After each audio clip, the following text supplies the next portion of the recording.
Como hoy voy a tener el gran gusto de leerles a Roberto Arlt, aprovecho para contarles una novedad editorial. Hace muy poco acá en Uruguay se editó una obra de teatro inédita que había estado en las sombras del gran escritor y dramaturgo argentino. Se llama Ursaverio, es de Estuario Editora y tiene ilustraciones de Pedro Dalton. La lectura que nos junta esta noche, sin embargo, tiene que ver con aquellas hermosas aguafuertes porteñas, aquellos artículos literarios que Art había difundido en diferentes medios de prensa y que son básicamente eso, retratos costumbristas de aquella Buenos Aires de los años 20 y 30 del siglo pasado. De ese hermoso universo de Roberto Arlt voy a leerles Ventanas Iluminadas.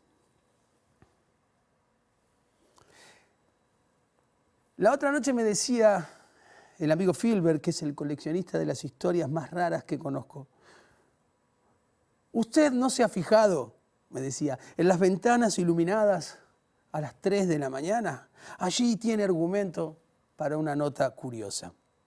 Y de inmediato se internó en los recovecos de una historia que no hubiera despreciado Villiers de L'Isle-Adam o Barbery de Aurevilly o El barbudo de Horacio Quiroga. Era una historia magnífica relacionada con una ventana iluminada a las 3 de la mañana. Naturalmente, pensando después en las palabras de este amigo, llegué a la conclusión de que tenía razón. Y no me extrañaría que don Ramón Gómez de la Serna hubiera utilizado este argumento para una de sus geniales greguerías. Es que ciertamente no hay nada más llamativo en el cubo negro de la noche que ese rectángulo de luz amarilla situado en una altura entre el prodigio de las chimeneas viscas y las nubes que van pasando por encima de la ciudad, barridas como por un viento de maleficio. ¿Qué es lo que ocurre allí? ¿Cuántos crímenes se hubieran evitado si en ese momento en que la ventana se ilumina hubiera subido a espiar un hombre?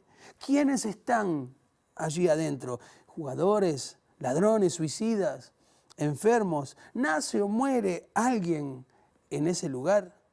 En el cubo negro de la noche, la ventana iluminada como un ojo vigila las azoteas y hace levantar la cabeza de los trasnochadores que de pronto se quedan mirando aquello con una curiosidad más poderosa que el cansancio. Porque ya es la ventana de una buhardilla, una de esas ventanas de madera deshechas por el sol, ya es una ventana de hierro cubierta de cortinados y que entre los visillos y las persianas deja entrever unas rayas de luz. Y luego la sombra, el vigilante que se pasea abajo, los hombres que pasan de mal talante pensando en los líos que tendrán que solventar con sus respetables esposas, mientras que la ventana iluminada, falsa como una mula bichoca, ofrece un refugio temporal, insinúa un escondite contra el aguacero de estupidez que se descarga sobre la ciudad en los tranvías retardados y crujientes. Frecuentemente esas piezas son parte integral de una casa de pensión y no se reúnen en ellas ni asesinos ni suicidas, sino buenos muchachos que pasan el tiempo conversando mientras se calienta el agua para tomar el mate. Porque es curioso, ¿no? Todo hombre que ha traspuesto la 1 de la madrugada considera la noche tan perdida que ya es preferible pasarla de pie conversando con un buen amigo. Es después del café, de las rondas por los cafetines turbios, y juntos se encaminan para la pieza donde fatalmente el que no la ocupa se recostará sobre la cama del amigo, mientras que el otro cachazudamente le prende fuego al calentador para preparar el agua para el mate. Y mientras que sorben, charlan. Son las charlas interminables de las 3 de la madrugada, las charlas de los hombres que, sintiendo cansado el cuerpo, analizan los hechos del día con esa especie de fiebre lúcida y sin temperatura que en la vigilia dejan las ideas una lucidez de delirio. Y el silencio que sube desde la calle hace más lentas, más profundas, más deseadas esas palabras.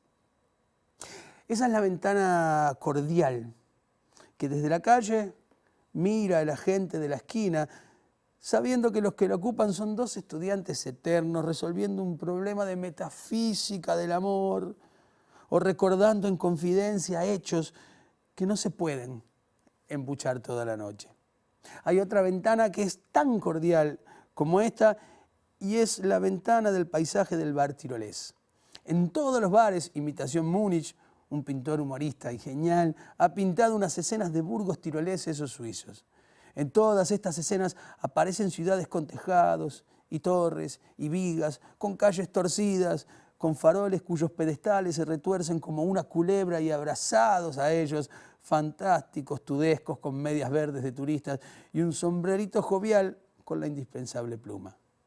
Estos borrachos simpáticos de cuyos bolsillos escapan golletes de botella, miran con mirada lacrimosa a una señora obesa apoyada en la ventana, cubierta de un extraordinario camisón con cofia blanca y que enarbola un tremendo garrote desde la altura.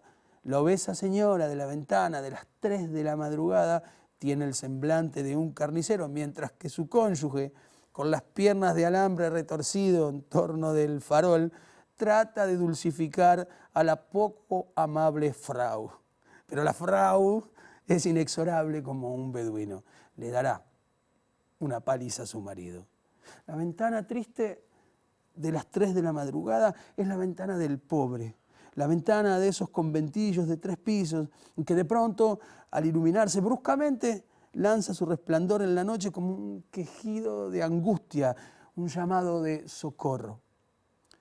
Sin saber por qué, se adivina tras el súbito encendimiento a un hombre que salta de la cama despavorido, a una madre que se inclina atormentada de sueño sobre una cuna, se adivina ese inesperado dolor de muelas que ha estallado en medio del sueño y que trastornará a un pobre diablo hasta el amanecer tras de las cortinas raídas de tanto usadas.